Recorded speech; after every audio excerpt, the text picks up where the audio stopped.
Welcome to the first video in the Lessons Learned series. This will be a regular series of videos that will show the initial clear of a particular challenge while discussing how that clear was achieved. Why the initial clear? As discussed in the About the Channel video, the goal here isn't showing off perfection.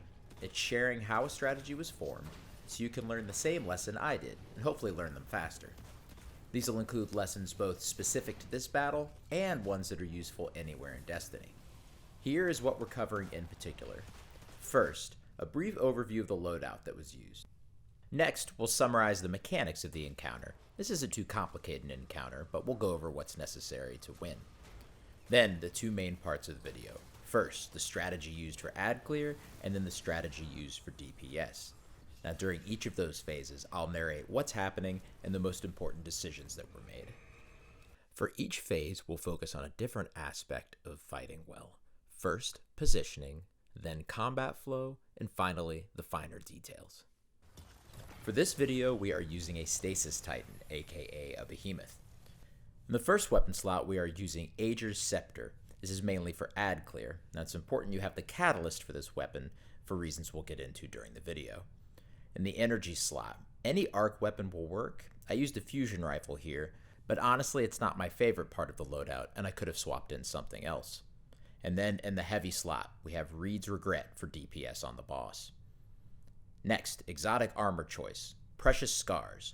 It gives us healing on weapon kills that match your subclass, in this case, anything we kill with Ogres and with Reeds. We also use High Discipline. We want lots of Glacier Grenades to both provide cover and provide shards when we break them. And lastly, the armor mods. I'm going to talk about the mods in the last slot. I think finding ammo is self-explanatory. The 5 mods we chose were Elemental Shards and Elemental Charge. These work together to make you charge with light anytime you break a stasis crystal. Then, Protective Light. That means that when you're charged with light, your defense gets a major boost if your health gets low. And lastly, Font of Might and High Energy Fire. These both boost the damage that we do, but in different ways that complement each other.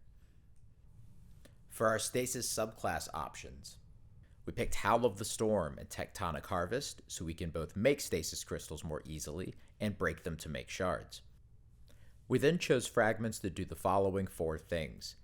Boosts our grenade recharge when we break a crystal, reduces the damage we take when standing near a crystal or a frozen enemy, gives us an overshield when we pick up a shard, and gives us grenade energy anytime we take damage. Now this loadout is somewhat unusual, and if it remains viable when Witch Queen arrives, I'll definitely do a separate video on it then. For now, I'll give more detail during this video when it's relevant, and if you have any questions, feel free to ask in the comments. This is Phry'zhia the Insatiable, aka the Big Ogre, and it's the first main encounter in the Grasp of Avarice dungeon. It's also the most difficult encounter in the dungeon. It may surprise some players that the final boss isn't the hardest one, but Destiny dungeons have a history of other battles being tougher instead. Additionally, Grasp of Avarice is the first dungeon to have a master difficulty level, and that is what we're tackling here, and we're doing it solo. In order to damage this boss, you have to go through a few quick steps. Get a Scorch Cannon from an enemy, use that cannon to open a door, kill the ads inside, pick up the items they drop, and deposit 25 of those items at the crystal formation at the front of the area. For this first round, the commentary will focus on positioning. The most important thing in Destiny is where you stand. Now that may sound silly, but the most cracked gamer in the world will get melted if they stand in the wrong place. Now for this first Vandal with the Scorch Cannon, we want to approach from the right side, so we're even with him in terms of height. If we approach from the left side, he has the high ground, and he can hit us much more easily behind cover. Now when you turn to open and go through this door, it's tempting to jump right to the entrance. Don't. Instead, turn, take the stairs, hug the wall, so that the ogre can barely touch you. Then, when you get inside this room, move to the right side immediately. Nobody downstairs can see you, and you can turn and face the enemies as a whole whenever you're ready to do so. Now when I had first fought in this room, I came in the left side, the closest to the stairs. It was the fastest way to come in, and there were enemies right in front to kill. The problem is all the enemies downstairs can see you immediately, and there's enemies on the right side as well. Whereas if you run past the initial entrance and head in the right side of the room, there's fewer enemies that can see you, and you can dictate how the battle goes. And that overall is your goal with positioning. You want to make the enemies respond to you instead of you always having to respond to them. You want to dictate the terms of the fight. Now once we've dunked at the crystal, we use cover again to head up the left side. This time the Vandal is above us, so we want to take him out as soon as possible, even if that means using some heavy ammo to do so. There's nothing wrong with that, more should drop.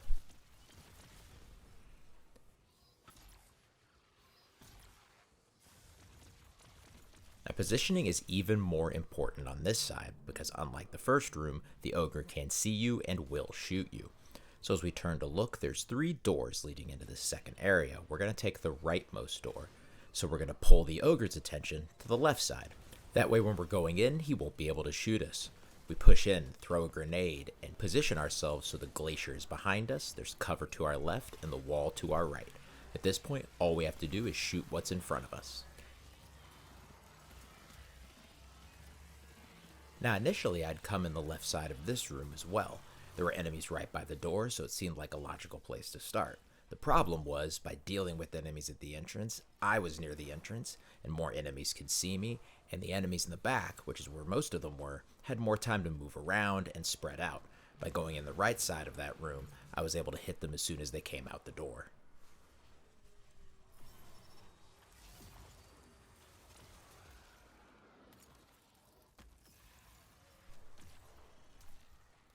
Now for the first DPS phase. Honestly, this DPS phase is trash, as I was figuring out exactly what worked. Now you're probably noticing that I am not DPSing from the crystal. Again, that has to do with positioning. You can DPS at the crystal, but that has an extremely high variance. What do I mean by variance?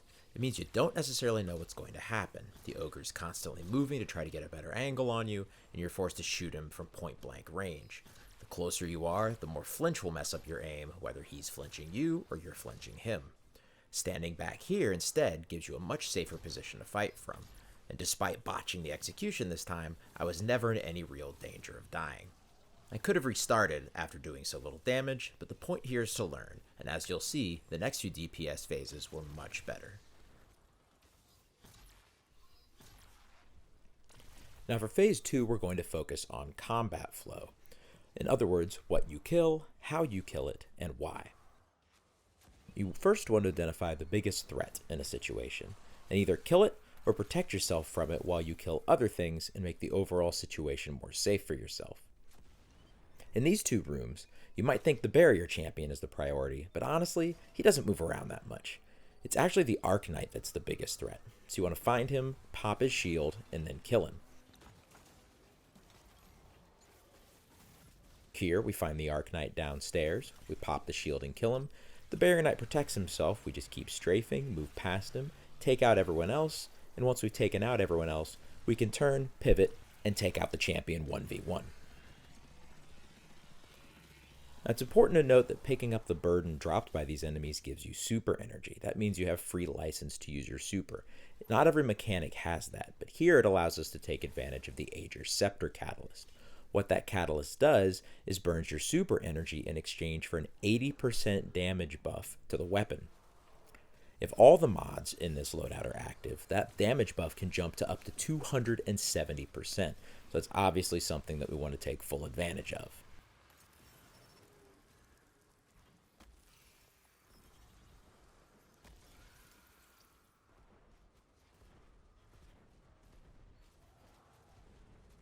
For this wave of Fallen, the Vandal is the biggest threat, but we would take out a Drake next to him so we can freeze him with this loadout, and then we shoot the Vandal. Depending on your loadout, you may just want to shoot at the Vandal first. Now once he's down and you move over and pick up the Scorch Cannon, you have a moment to catch your breath. Now more Thrall will come your way if you wait, but you can take time, reload your weapons, and make sure you're ready for the next wave of enemies. It's generally a good idea to always reload if you've got a free moment to do so. Now this second room is much more dangerous because there's no upstairs-downstairs difference, so we want to be aggressive and take advantage of our loadout. We lead with the grenade for cover and buffs, and then we punch it for more buffs. We take out the Arc Knight first, and then we can pivot to everyone else, using the freeze to our advantage. Now the reason that went so smoothly is because I played to the strengths of my loadout and we took the fight to the enemy. My loadout rewards grenade usage and freezing enemies, so we did both immediately, giving us the buffs we needed to be aggressive. Now one issue that may impact your combat flow is ammo, especially when you're running two special weapons like I am here. Now you can use the special finisher mod on your class item, do your best to switch between weapons so none of them run completely empty, or use abilities to get kills when it's safe to do so, including by just punching enemies when possible. Now for the second and much more successful DPS phase. We get to our spot faster, we turn and throw the grenade closer to us to make it easier to punch. We proc particle deconstruction, land the first headshot to get the flinch, and put the rest of the mag in his head.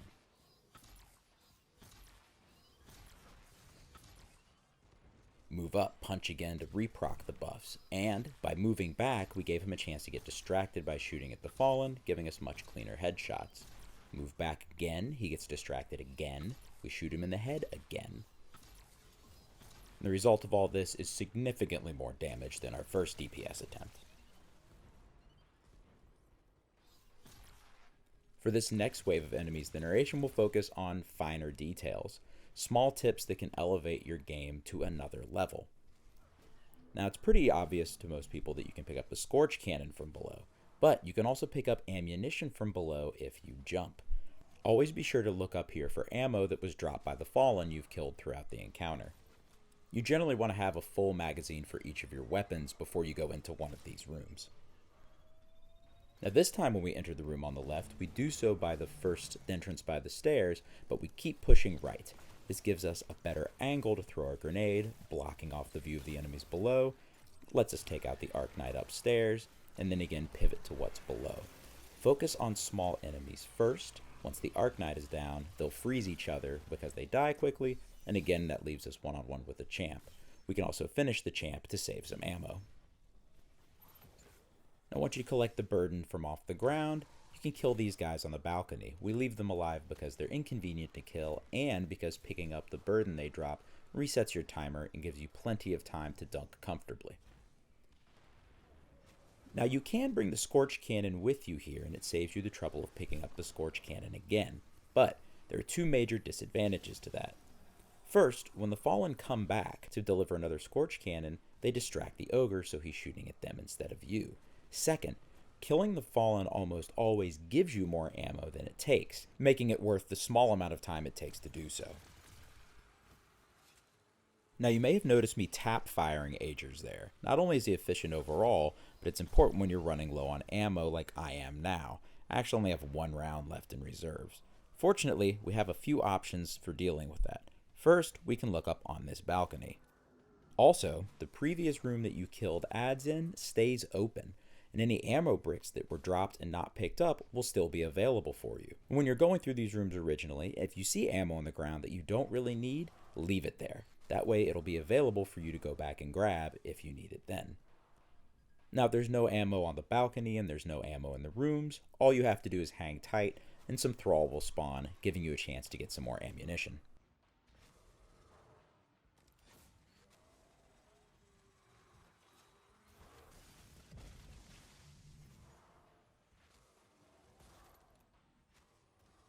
Now here I tried a little trick that didn't end up working. What I wanted to do was have my fusion rifle out when I picked up the Scorch Cannon, hopefully meaning when I dropped it, I would go right to my fusion rifle, the first thing I wanted to fire in the room with the enemies.